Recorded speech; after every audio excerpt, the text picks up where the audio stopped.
അതെ, ഈ കണ്ട എല്ലാവർക്കും കണ്ണിനൊരു കുളിർമ കിട്ടിയില്ലേ, ഒരു ദർശന സുഖം. അങ്ങനെ കിട്ടിയിട്ടുണ്ടെങ്കിൽ മിണ്ടാണ്ടോട് പൊക്കോളാം. ഇതിൻ്റെ താഴത്ത് വെറുതെ കമൻ്റ് ഇടാനും കുണയ്ക്കാനും നിൽക്കണ്ട കേട്ടല്ലോ. ആ കണ്ണിൻ്റെ സുഖം സ്വയം അങ്ങോട്ട് അനുഭവിച്ചോളാം, നേരെ പൊക്കോളാം. ഇതിൻ്റെ താഴത്ത് വല്ല കമൻ്റ് ഇട്ട് കഴിഞ്ഞാൽ മക്കളെ നിങ്ങളെ പൊക്കും. അതുകൊണ്ട് ഈ ഡബിൾ മീനിങ് കമൻറ്റുകളും ഇമാതിരി പരിപാടികളൊക്കെ നിൽക്കാണ്ട് വേഗം വീട്ടിൽ ചെന്നോളാം. ബാക്കി എന്താ വെച്ചാൽ നിങ്ങൾ ചെയ്തോളാം കേട്ടല്ലോ. അപ്പം നമ്മൾ പറഞ്ഞു വന്നത് എന്താ വെച്ച് കഴിഞ്ഞാൽ ഇതെല്ലാവർക്കും ഒരു പാഠാവണം. നമ്മുടെ ഹണി റോസിനുണ്ടായ ഈ ദുരനുഭവം നമ്മുടെ നാട്ടിലെല്ലാവർക്കും ഒരു പാഠാവണം. പിന്നെ ബോച്ചെ ചെയ്ത ചെറ്റത്തരം അതിന് നമ്മൾ ആരും ന്യായീകരിക്കുന്നൊന്നുമില്ല. ഇവിടെ കയറി ചെന്നിട്ടും അതിപ്പം അങ്ങ് 60 വയസ്സുള്ള പെണ്ണാണെങ്കിലും വേണ്ടില്ല, ഇവിടെ 15 വയസ്സുള്ള പെണ്ണാണെങ്കിലും വേണ്ടില്ല, ഈ ഡബിൾ മീനിങ് പറയുക എന്നുള്ളതിനെ ആരും ഇവിടെ സപ്പോർട്ടും ചെയ്യുന്നില്ല. അതിനിട്ട് സപ്പോർട്ട് ചെയ്യൂല ഒരു കാലത്തും. പക്ഷേ നമ്മുടെ പോലീസ് അത് നിങ്ങൾ ശ്രദ്ധിച്ചു? നിങ്ങൾ ആരെങ്കിലും ശ്രദ്ധിച്ചോ? കഴിഞ്ഞ 2 ദിവസമായിട്ട് നമ്മുടെ മാധ്യമങ്ങളിൽ എന്താണുള്ളത്? ഇത് മാത്രമേ ഉള്ളൂ. ഇതിൻ്റെ ഇടയ്ക്ക് ഏതൊക്കെ വാർത്തകൾ മുങ്ങിപ്പോയി നിങ്ങൾക്കറിയോ? സംസ്ഥാന സ്കൂൾ കലോത്സവം ഉണ്ടായിരുന്നു, അത് തൃശ്ശൂരും കിട്ടി. നിങ്ങൾ ആരെങ്കിലും അറിഞ്ഞോ? അതൊക്കെ കഴിഞ്ഞു. നാളെ തൃശ്ശൂർ എല്ലാ വിദ്യാഭ്യാസ സ്ഥാപനങ്ങൾക്കും ലീവാണ് കേട്ടോ, അതും കൂടെ നോട്ട് ചെയ്ത് വെച്ചോ. ചിലപ്പം വാർത്തക്കാർ വിട്ടുപോകും അതൊക്കെ പറയാൻ വേണ്ടിയിട്ട്. അതുകൊണ്ടാണ്. അതിൻ്റെ ഇടയ്ക്ക് മറ്റേ പേരിയ കൂട്ടക്കൊല കേസിലെ CPM നേതാക്കൾക്ക് ജാമ്യമല്ല, അതായത് കോടതിയിൽ നിന്ന് കേസില്ല എന്നാക്കിയതൊക്കെ നിങ്ങൾ അറിഞ്ഞോ? നിങ്ങൾ കണ്ടിരുന്നോ? മുഷ്ടി ചുരുട്ടിട്ടായിരുന്നു നമ്മുടെ ജയരാജന്മാരൊക്കെ അവരെ ഇവിടുന്ന് ജയിലിൽ നിന്ന് കൂട്ടാൻ പോയത്. അങ്ങനെ വാർത്തയൊക്കെ ഉണ്ടായിരുന്നു. അതൊന്നും ആരും കണ്ടിട്ടില്ല. അതൊക്കെ കാണാൻ ഇവിടെ നേരം. ഇവിടെ നമ്മൾ ബോച്ചേൻ്റെ പിന്നാലെ പോവില്ലേ, ഹണി റോസിൻ്റെയും ബോച്ചേൻ്റെയും പിന്നാലെ നമ്മുടെ ക്യാമറകളെല്ലാം.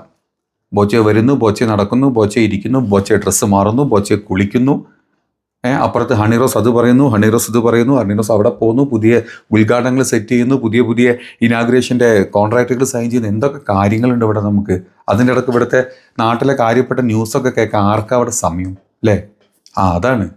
എന്താണ് പോലീസ്? നമ്മൾ തുടക്കത്തിൽ പറഞ്ഞു പോലീസ് ഒരു രക്ഷയില്ല. എന്താലേ ഇങ്ങനെ ആക്ഷൻ കിടാന്ന് ആക്ഷൻ. കംപ്ലൈൻറ്റ് അങ്ങോട്ട് ചെന്നതേ ഉള്ളൂ. കയറി പിടിച്ചു എന്നോ അല്ലെങ്കിൽ ഹോട്ടലിൽ വിളിച്ചു എന്നോ അല്ലെങ്കിൽ പീഡിപ്പിക്കാൻ ശ്രമിച്ചു എന്നുള്ളതൊന്നും അല്ല. ചില മോശം കമൻറ്റുകൾ പറഞ്ഞു, കിട വിത്തിൻ അവേഴ്സ് നമ്മൾ പൊക്കിലേ. പൊക്ക മാത്രമാണോ നമ്മൾ കൊണ്ട് നടക്കുന്നുണ്ടല്ലേ? കേരളത്തിലെ കംപ്ലീറ്റ് പോലീസ് ഫോഴ്സും നമ്മൾ അവിടെ അങ്ങ് വിന്യസിച്ചിട്ടുണ്ട്. അത്ര പ്രൊട്ടക്ഷനാ. ഇളങ്ങാൻ ചാടിപ്പോയി ഇയാൾ അടുത്ത കമൻറ്റ് വല്ലതും പറഞ്ഞു കഴിഞ്ഞാൽ പിന്നെ പിടിച്ചാൽ കിട്ടുമോ? ലോകം ഇല്ലാണ്ടായി പോവില്ലേ അല്ലേ? അതാണ്. ഇതേ സ്ഥാനത്ത് പ്രത്യേകിച്ച് ഒരു ഫെയിമും ഇല്ല.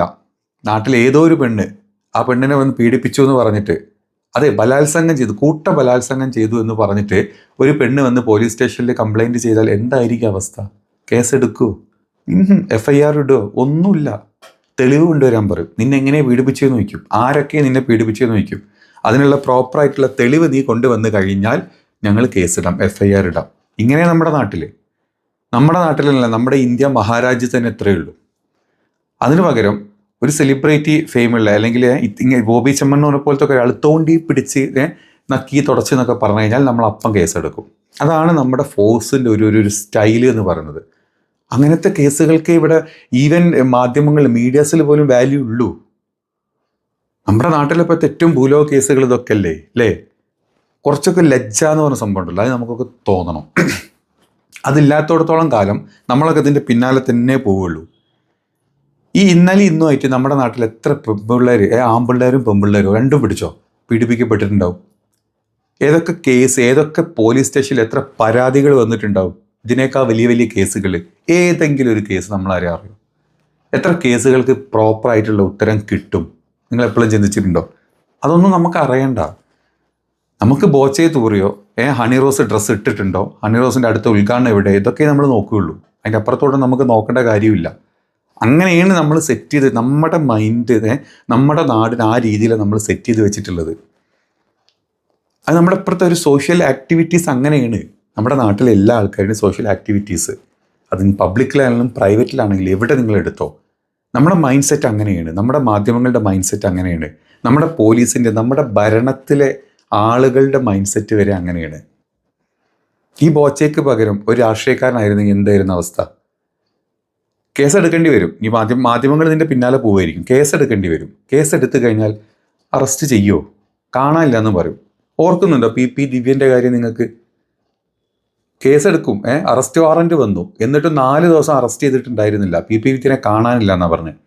PP ദിവ്യ പോലീസിന് മൂക്കിലായതുകൊണ്ട് അങ്ങോട്ടും ഇങ്ങോട്ടും ഓടിയിട്ട് നമ്മളാരും കണ്ടിട്ടില്ല. കേസെടുത്തു, ഒരു കുഴപ്പമില്ല. 4 ദിവസം കഴിഞ്ഞിട്ടാണ് നമ്മൾ അറസ്റ്റ് ചെയ്യാൻ പോയത്. പിന്നെ ഹേമ കമ്മിറ്റി റിപ്പോർട്ട് വന്നപ്പോൾ പല നടന്മാർക്കെതിരും പലതരത്തിലുള്ള അതായത് ഇതിൽ കമൻ്റ് ഇട്ടു എന്നുള്ള കേസാണ്. അതിൽ കയറി പിടിച്ചു, ഹോട്ടലിൽ വിളിച്ചു, മറ്റേ മീൻചാറ് തിന്നു, മറ്റേതാണ് മറച്ചതാണ്, ഫ്ലാറ്റിൽ വിളിച്ചു, എന്തൊക്കെ കേസുകൾ ഉണ്ടായിരുന്നു. അതിൽ ഫേക്ക് കേസുകൾ ഞങ്ങൾ മാറ്റി വെച്ചേക്ക്.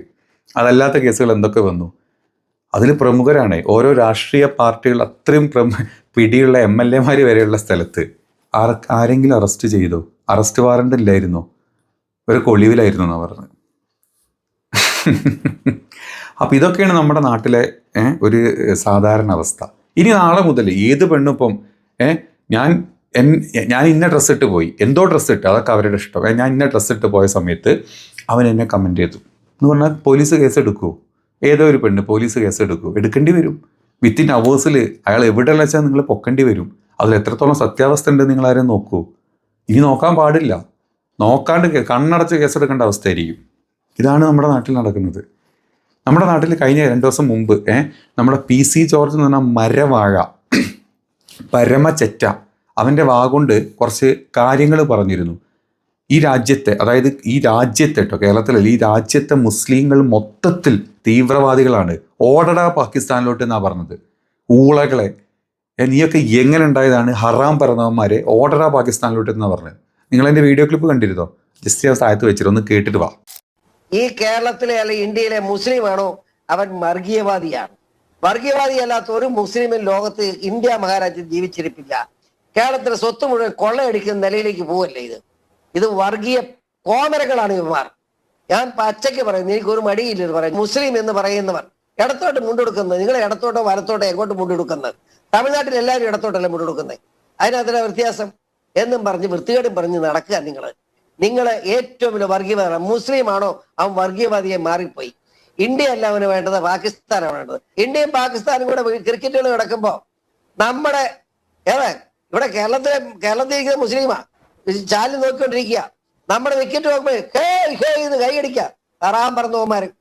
അവൻ ഇന്ത്യക്കാരനാണോ? ഇന്ത്യയുടെ മനസാക്ഷി ഉണ്ടോ അവന്? ഇന്ത്യൻ ഇന്ത്യൻ ക്യാപ്റ്റന്റെ വിക്കറ്റ് പോകുമ്പോ കൈയടിച്ച് പാകിസ്ഥാൻ സിന്ധാ വിളിക്കുന്നവൻ എങ്ങനെ ഇന്ത്യക്കാരനാവും?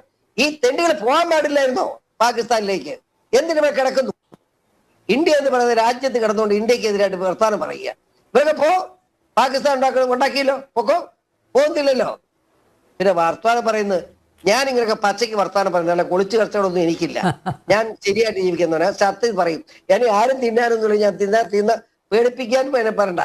ഞാൻ പച്ചയ്ക്ക് കാര്യം പറയുന്നവൻ. അതുകൊണ്ട് പറയുക, നീ ഒക്കെ പോടേ, എല്ലാം പോടേ, പാകിസ്ഥാനിലേക്ക് പോടേ, എളുപ്പമുണ്ടല്ലോ. എന്തിനു കിടന്ന് ഞങ്ങളെ ഉദ്ധരിക്കുന്നു? ഞങ്ങൾ ഇവിടെ ജീവിക്കണം. കേട്ടല്ലേ നിങ്ങൾ ഈ പരമബാണം പറഞ്ഞത്? ഇവന്റെ വാക്കൊണ്ട് വീണ ഇത്രയും കാര്യങ്ങൾ, ഇത് ഒരു കേസെടുക്കേണ്ട കാര്യമില്ലേ? സ്വമേധയാ പോലീസ് കേസെടുക്കേണ്ട കാര്യമില്ലേ? ഹണിറോസ് പറഞ്ഞ പോലെ എന്നെ കുന്തി ദേവിനോട് ഉപമിച്ചു, അല്ലെങ്കിൽ എൻ്റെ വസ്ത്രധാരണത്തിനെ ആവിഷ്കരിച്ചു എന്ന് പറഞ്ഞതിന് ഇത്രയും ഫോഴ്സിൽ കേസെടുത്തൊരു പോലീസ് ഇതിനെന്തുകൊണ്ട് കേസെടുത്തില്ല? പരാതിയുണ്ട്. മുസ്ലിം യൂത്ത് ലീഗിൻ്റെ പരാതി വരെ ഉണ്ടായിരുന്നു. എന്നൊരു കേസെടുത്തോ? ഒന്നും എടുത്തില്ല. നമുക്കതൊന്നും പിന്നാലെ ഒന്നും പോകാൻ നേരമില്ല. നമുക്ക് ഹണിറോസിൻ്റെ പിന്നാലെ പോകാനുള്ള നേരെ നമുക്കുള്ളൂ, അല്ലെ ബോച്ചൻ്റെ പിന്നാലെ പോകാനുള്ള നേരെ നമുക്കുള്ളൂ. രാജ്യത്ത് നടക്കുന്ന കാര്യപ്പെട്ട കാര്യങ്ങളും അതിൻ്റെ ഇടയിൽ കൂടെ നടക്കുന്ന നൈസായിട്ട് നടക്കുന്ന മറ്റ് പല കേസുകളും നമ്മൾ കാണുന്നു പോലുമില്ല. ഇതാണ് നമ്മൾ സെറ്റ് ചെയ്ത് വെച്ചിട്ടുള്ളത് നമ്മുടെ നാട്ടിലെ ഒരു ശൈലി അതാണ്, രീതി അതാണ് നമ്മൾ സെറ്റ് ചെയ്ത് വെച്ചിട്ടുള്ളത്. ഇവിടെ ബോച്ചെ പറഞ്ഞതിന് ശരിയാണെന്നും ഹണിറോസിൻ്റെ ഡ്രസ്സ് മോശമാണെന്നും ഒന്നും നമ്മളാരും പറയുന്നില്ല. ഹണിറോസിൻ്റെ ഇഷ്ടമുള്ള ഡ്രസ്സ് ഇട്ടോട്ടെ. ബോച്ചെ ചെറ്റത്തരം പറഞ്ഞു കഴിഞ്ഞാൽ ബോച്ചയ്ക്കെതിരെ കേസോ എന്ത് വേണേൽ നിങ്ങൾ എടുത്തോ. പക്ഷേ അതിൻ്റെ ഒരു ഇതുണ്ടല്ലോ, ഒരു ധൃതിപ്പെട്ട് ചെയ്യുന്ന പല കാര്യങ്ങളും, ഒരു ത്വര, പോലീസിനും മാധ്യമങ്ങൾക്കും ഒക്കെ ഉള്ളൊരു ത്വര ഉണ്ടല്ലോ, അത് ഭയങ്കര. അവിടെ കാണിക്കുന്ന ആ ഒരു ശുഷ്കാന്തിയും ആ ഒരു ജിജ്ഞാസയും ഒരു സഡൻ ആക്ഷൻസ് ഉണ്ടല്ലോ, അത് ഭയങ്കരമാണ്. രാജ്യം അങ്ങോട്ട് തല കുത്തി താഴെ വെക്കും എന്ന് പറഞ്ഞാലും കുഴപ്പമില്ല. അപ്പുറത്തൊരു നടിൻ്റെ എന്തെങ്കിലും ഒരു കേസ് വന്നു കഴിഞ്ഞാൽ, അല്ലെങ്കിൽ ഇതുപോലത്തെ ഒരാളെ കേസ് വന്നു കഴിഞ്ഞാൽ മാധ്യമങ്ങൾ അതിൻ്റെ പിന്നാലെ പോവുള്ളൂ. അല്ലാണ്ട് രാജ്യം കുത്തിമറഞ്ഞോ, നാട് കുത്തിമറഞ്ഞോ, ഈ നാട്ടിലെ യഥാർത്ഥ കേസിൻ്റെ അവകാശികളാണ്, ആർക്കാണിത് വേണ്ടത്, ആരെയാണ് നോട്ടീസ് ചെയ്യേണ്ടത്, നമുക്ക് നോക്കേണ്ട കാര്യമില്ല. നമ്മളങ്ങനെ ചെയ്യുള്ളൂ. അതാണ് നമ്മുടെ നാട്. വെറും പറഞ്ഞു തീർക്കാനുള്ളൊരു കേസിൻ്റെ പിന്നാലെ ഇത്രയും സംഭവമായിട്ട് നമ്മൾ മൊത്തം നടന്നിട്ടുണ്ടെങ്കിൽ അതാണ് നമ്മുടെ നാടിൻ്റെ വിജയം, അല്ലേ? ഭയങ്കരമായിപ്പോയി. കിട്ടും, ഒരു രക്ഷയില്ല.